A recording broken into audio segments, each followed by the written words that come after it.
J'ai un mauvais retour sur un montage. Bah, la première chose que je vais faire, c'est contacter le client tout de suite, Ouais. tu vois. Donc je vais lui demander ce qui va, ce qui va pas. Moi, ce que j'ai fait de base, c'est que j'ai respecté le cahier des charges. Admettons, c'est un after movie.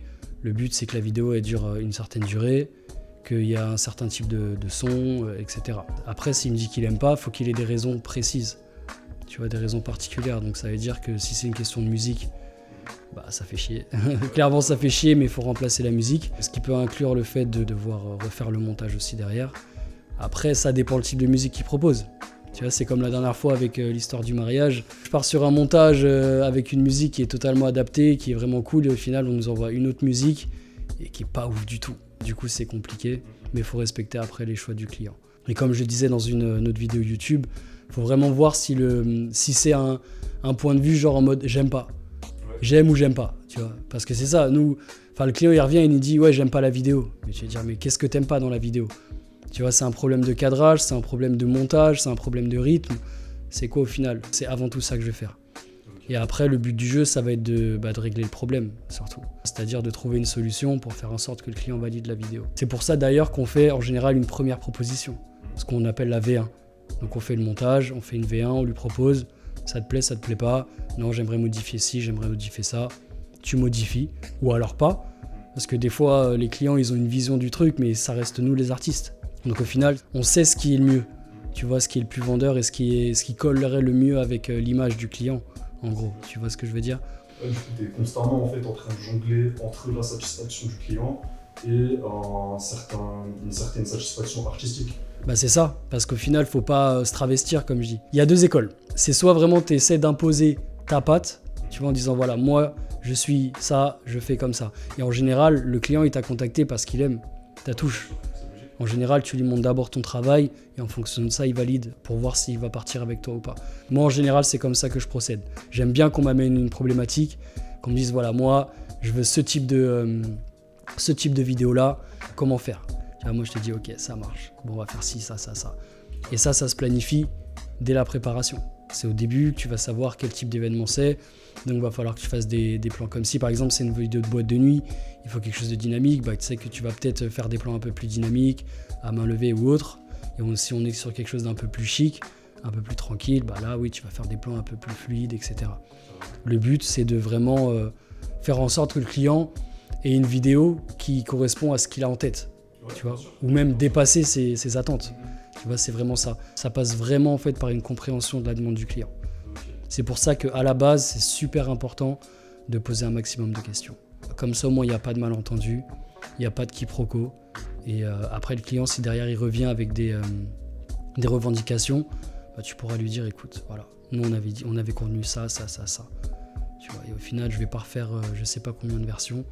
Tu vois, donc c'est aussi au client d'être clair avec sa demande. Parce que on peut pas s'amuser à travailler comme ça dans le flou à chaque fois. Donc, Et ça me fait poser une question. C'est quoi le maximum de versions que tu as fait sur un montage? Est-ce que tu as déjà fait par exemple une V30, une V50 ou un truc de fou comme ça? Non, V30, V50, non, je pense être déjà allé sur V10 au moins. Ok. Ouais, j'ai déjà fait V10. Parce qu'en fait, t'as deux styles. T'as soit la version parce que ça plaît pas et qu'on n'y est pas, ou soit la version parce que le client il se rend compte au final qu'il aimerait rajouter ci, parce que des fois les clients ils ont besoin de voir ce que ça donne avant de vraiment se rendre compte, tu vois. Donc ils ont des idées, ils vont te les donner, au final ils vont voir que ça le fait pas. Donc c'est ça qui peut faire des V10, ou alors mettre tel titre ici, rajouter ci, enlever ça, enfin tu vois, les fameux logos. Ça joue souvent sur des petits détails, sans parler des bugs de première après. Sujet sensible, et exactement, les bugs de première, tu vois, c'est... mais bon, bref. Ouais. Une prochaine vidéo. Sur les bugs de première ? Ouais. Ouais, pourquoi pas, ouais. Avec un petit florilège de tous les bugs possibles qui peuvent arriver. Ça peut être... Là, on va faire une vidéo d'au moins 2-3 heures facile. Ah, au moins 2-3 heures après montage. Ouais. Donc un jour, j'envoie un photographe sur une presta de mariage. Donc je l'envoie dessus, il est briefé. Tu vois, on a briefé les clients en amont, on a montré le travail, etc. Il a fait vidéo et photo. Donc pour le coup, en vidéo, tout s'est bien passé, mais en photo, ça n'a pas été en fait. Donc la mariée m'écrit et elle me dit « J'aime pas du tout les photos. c'est pas professionnel. Mon travail n'est pas professionnel. Je t'envoie un photographe pro et là, t'oses dire ça. Donc là, tout de suite, c'est l'ego. L'ego, il est touché cash, tu vois. Donc là, à ce moment-là, tu souffles, tu prends du recul, tu vois, tu regardes. Elle trouvait qu'elle faisait des têtes bizarres sur les photos. Mais non, on lui a expliqué. On lui a dit, quand on fait un shooting de mariage, t'as 2 parties. T'as la partie reportage. Donc on va faire des photos en gros sur toute la journée. Donc forcément, c'est des moments où les mariés, ils posent pas devant la caméra. Tu vois, donc c'est des instants qu'on doit prendre sur le vif. S'il y a des moments où la mariée, elle a la bouche ouverte parce qu'elle parlait, c'est logique. Enfin, tu vois, si elle regarde de côté, si elle est de dos des fois, enfin, c'est des trucs qui sont justifiés. Et il y a le côté parc, où là, on va partir plus en mode shooting photo, où on va prendre le temps, on va faire des pauses, etc. On peut vraiment faire attention aux expressions. Donc déjà, elle a commencé à se plaindre pour la partie reportage. Donc moi, j'ai dû lui expliquer tout ce que je viens d'expliquer juste avant. Et au niveau des photos du parc, elle aimait pas non plus. Parce que soi-disant, elle se trouvait trop jaune, ou il y avait un problème d'exposition et tout ça. Donc moi, ce que j'ai fait, c'est que j'ai regardé les photos. Moi, quand je regardais les photos, je voyais rien d'anormal. La mariée, elle avait une bonne teinte de peau, ça allait.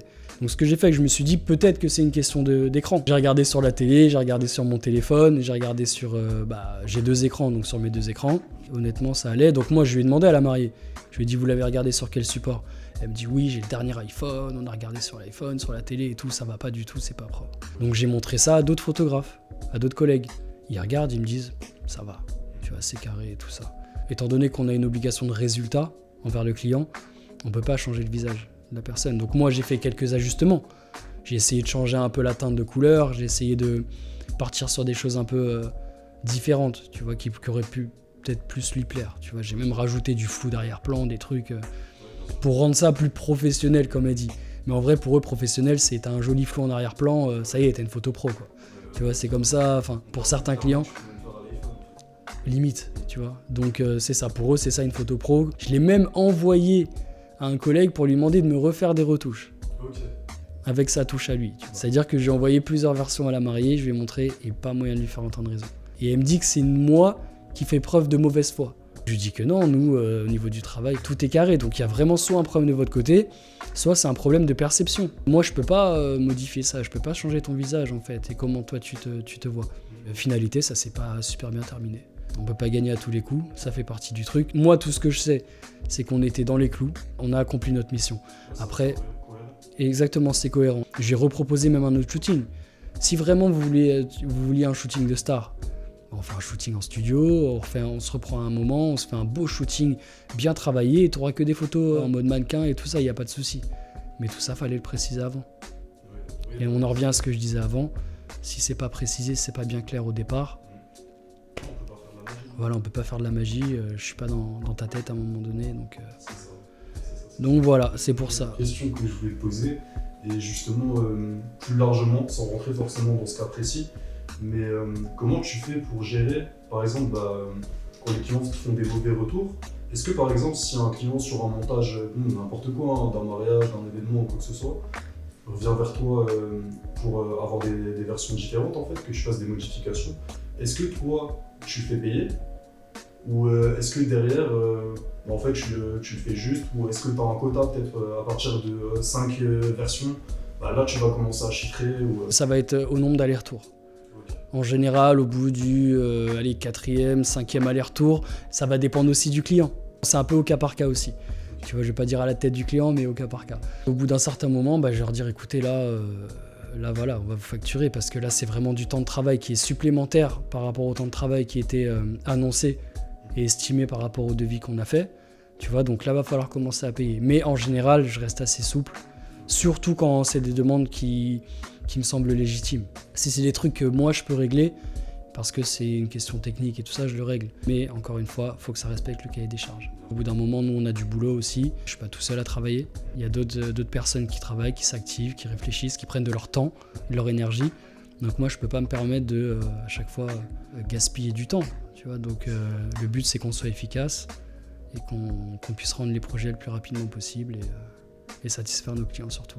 C'est clair. Et en ayant parlé avec pas mal de vidéastes et de photographes, etc., mais surtout des vidéastes, j'ai remarqué qu'ils disaient souvent que les clients ils prenaient un peu à la légère ce travail-là, dans le sens où, par exemple, pour en revenir au modif, pour eux, ça va pas leur sembler grand-chose de changer la musique, par exemple. Ouais. Et qu'est-ce que t'en penses, en fait? Bah, j'en pense que ça, c'est vraiment un symptôme qui est classique et qui est général et qui s'arrête pas que aux clients. C'est-à-dire que le métier de vidéaste, photographe, souvent les gens pensent que c'est ça y est, c'est fun. Tu vois, c'est là, t'es là, t'appuies sur le bouton enregistrer, t'enregistres et c'est réglé. Pareil pour le montage, tu mets tes petites pistes, t'assembles et pouf, ça fait des chocs à pic en gros.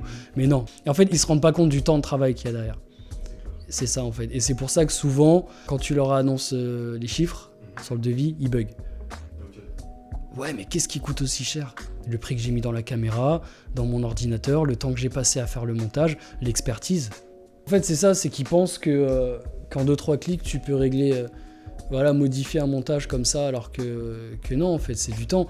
Et surtout, ce qui prend du temps là-dedans, c'est les temps d'export. Si t'as un PC qui est pas ouf, bah, ça va mettre du temps déjà à travailler. L'exportation, des fois, tu tapes des 1 heure d'export, voire plus.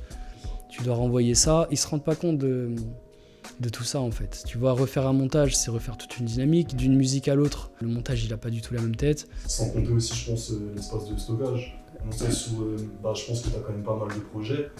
Et au final, quand un montage il est rendu, je pense que tu as peut-être envie de balancer le dossier en fait, où tu as tes rushs, ton montage et tout, sur peut-être un autre disque dur, que sauver ton espace de travail.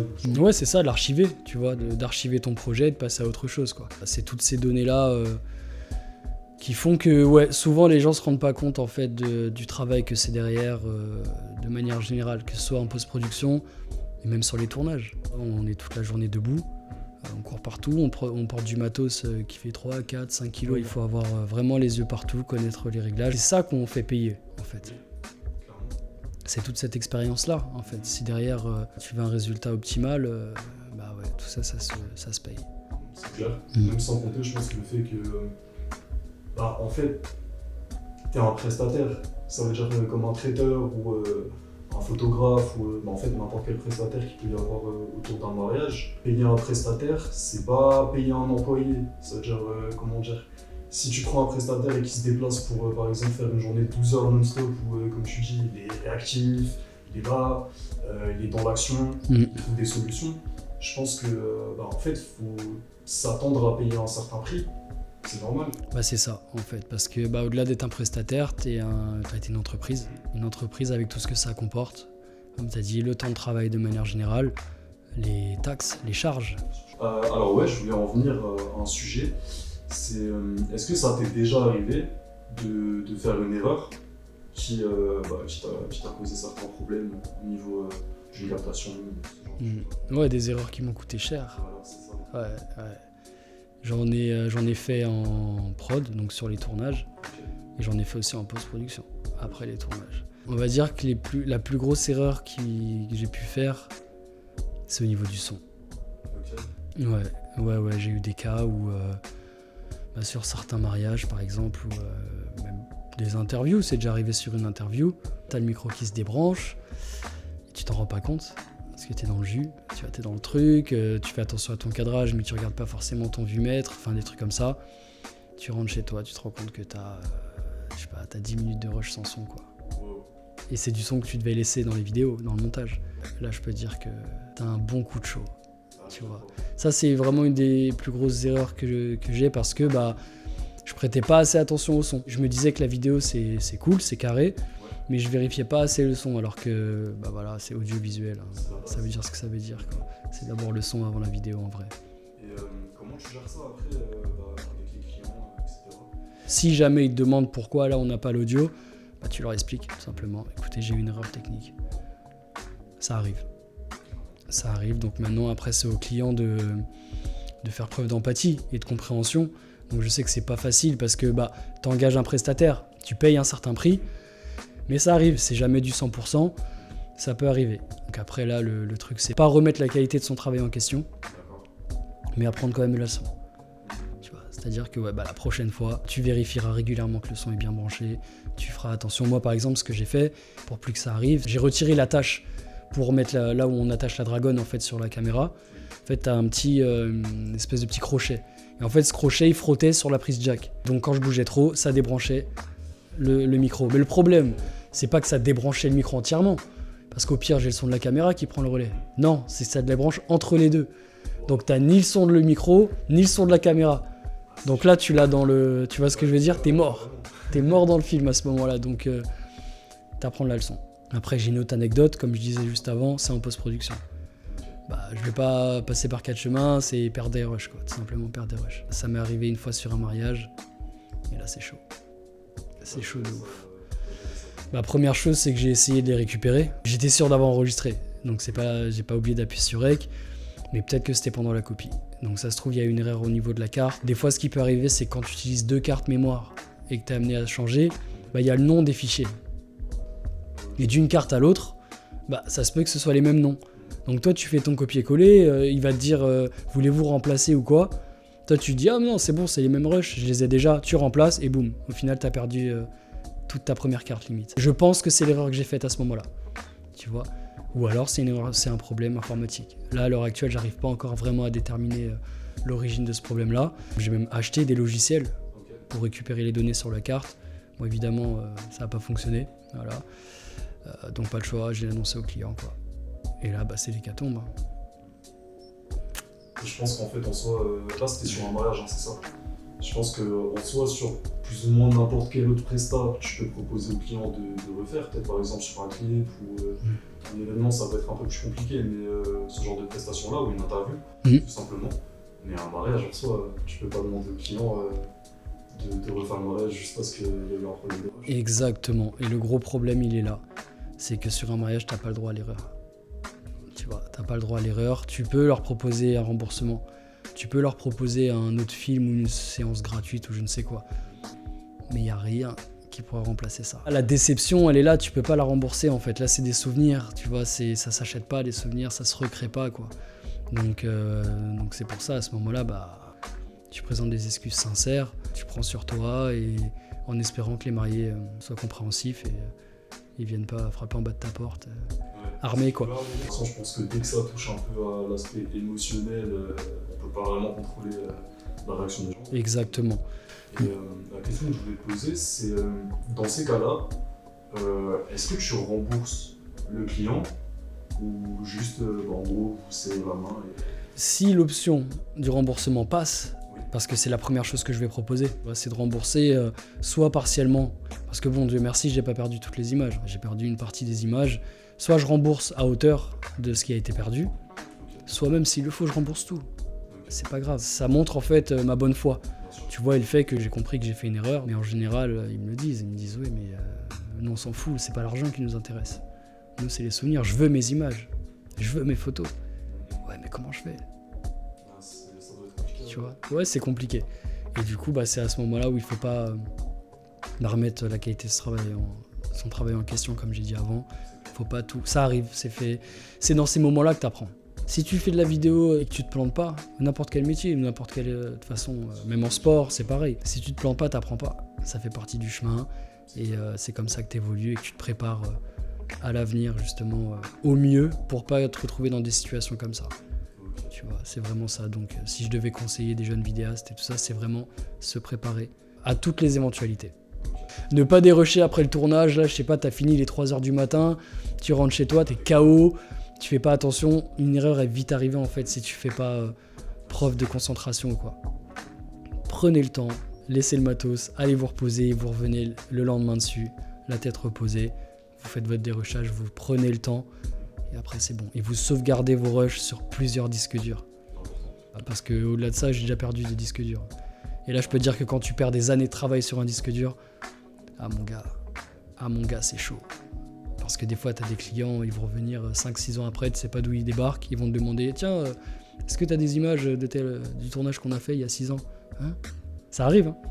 Et là, bah, soit tu les as, ça renforce encore la fidélisation du client. Tu vois, il se dit vraiment, le gars, il a gardé mes images et tout. Soit tu les as plus parce que bah, ça va, au bout de 6 ans, t'as besoin de faire de la place, quoi.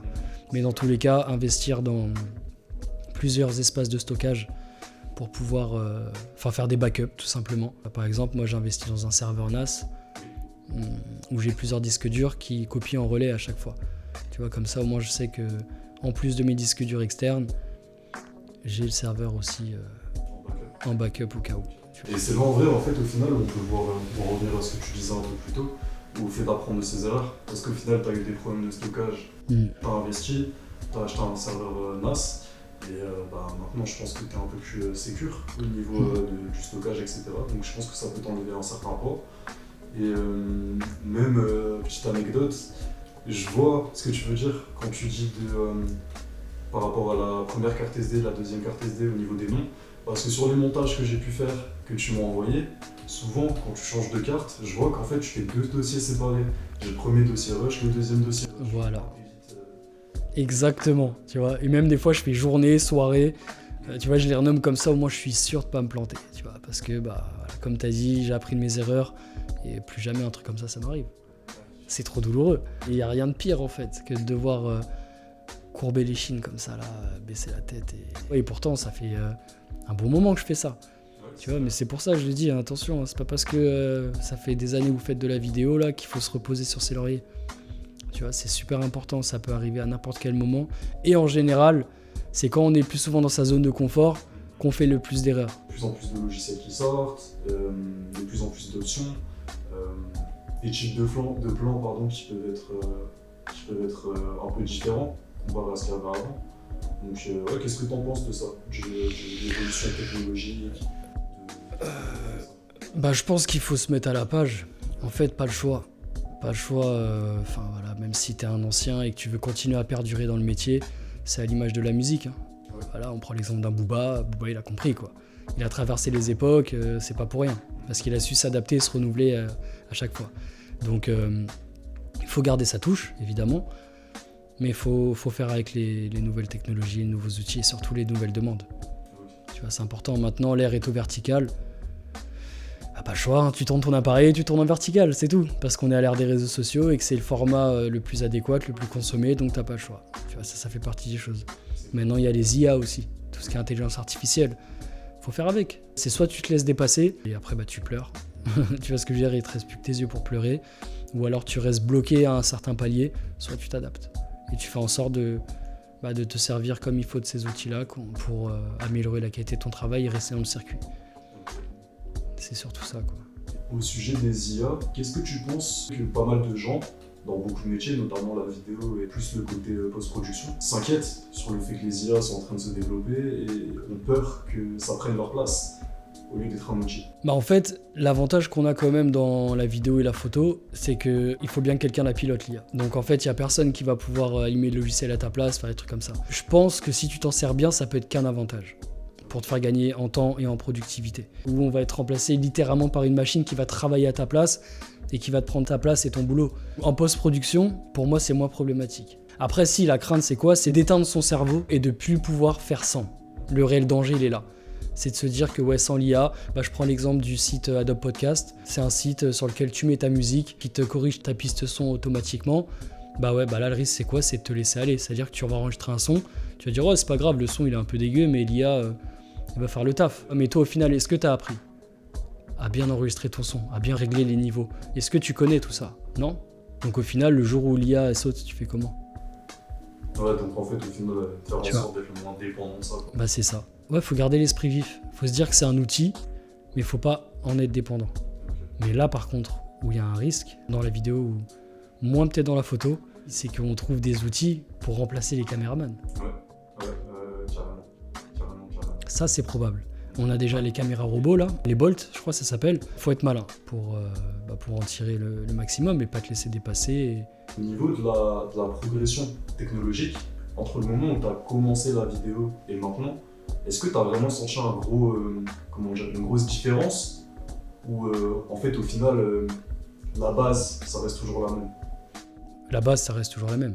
Honnêtement, là aujourd'hui, je pourrais ressortir mon 5D Mark II et tourner une vidéo, ce serait la même chose que si je tournais avec mon Sony. Ce qui va changer, c'est surtout la qualité d'image, les formats qui ont évolué. Oui. Parce que à l'époque, c'était du HD, oui. Tu vois, HD, Full HD. Maintenant, on est en 4K, 8K, 6K, et plus. Ça, oui, ça a évolué.